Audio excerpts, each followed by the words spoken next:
It's the start button. Okay, there we go. Okay. Good afternoon, everybody. My name is Justin Parker. I will be your facilitator for the next 5 minutes. And what we are going to discuss, well, the objective is, given this Kirkpatrick 4 levels of evaluation, as trainers, you will be able to take this information and apply it to your own trainings. It'll help you to be able to evaluate where you stand, if your information that you're delivering is effective, if there's any need for revamping. So we'll definitely discuss that within the next couple of moments. So there are several approaches to the way that we can go about evaluating the effectiveness of our training. The one that we're using in particular today is the Kirkpatrick's 4 levels of evaluation. So first I'll just name off all 4, and then we'll go through each one briefly. First one would be reaction. The second would be learning. The third would be the behavior. And then the fourth, of course, is the results. Show me the money, right? Yes. So when we start off at the reaction, normally when it comes to reaction, that is just seeing exactly how your audience received that information that you trained. Normally the best way to evaluate it at the first stage of reaction would be simply to just do a survey. That is a practice that we are very accustomed to here at Catamaran through the Service Monkey, where we ask those questions and receive that feedback. How was the content? How was the material? How was the trainer and their presentation style? So that takes care of reaction. That's the first one. Moving right on to the second one, which is learning. How do we evaluate that learning? The way that learning is evaluated, we want to know from a result, even though we get into results, but from the result of this training, is that agent able to take that information and apply it successfully?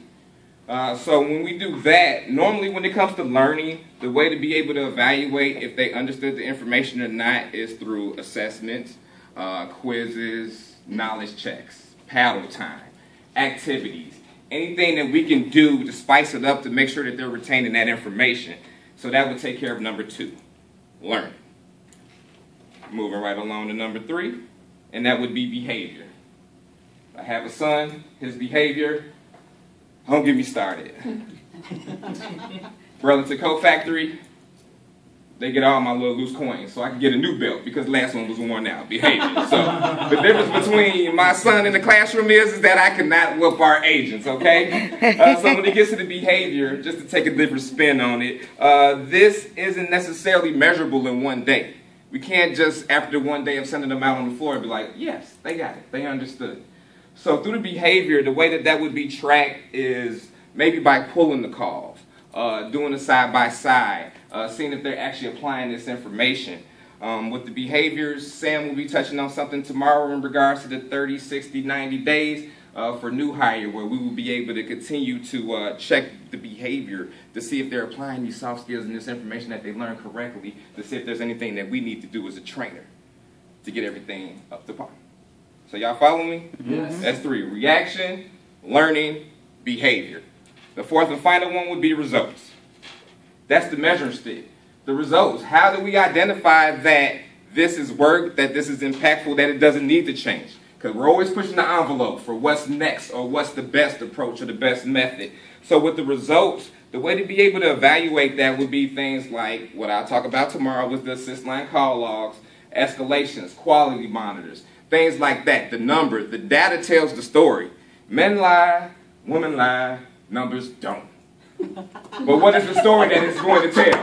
What will be the story that those numbers tell? So what we're challenging ourselves as a training department at Catamaran as a whole is to be able to go through step 1, 2, 3, and 4 to ensure that we're doing any, and everything in our power to empower our agents to represent us in the best light. Any questions? Nice. I think I heard you talk about it. Yes.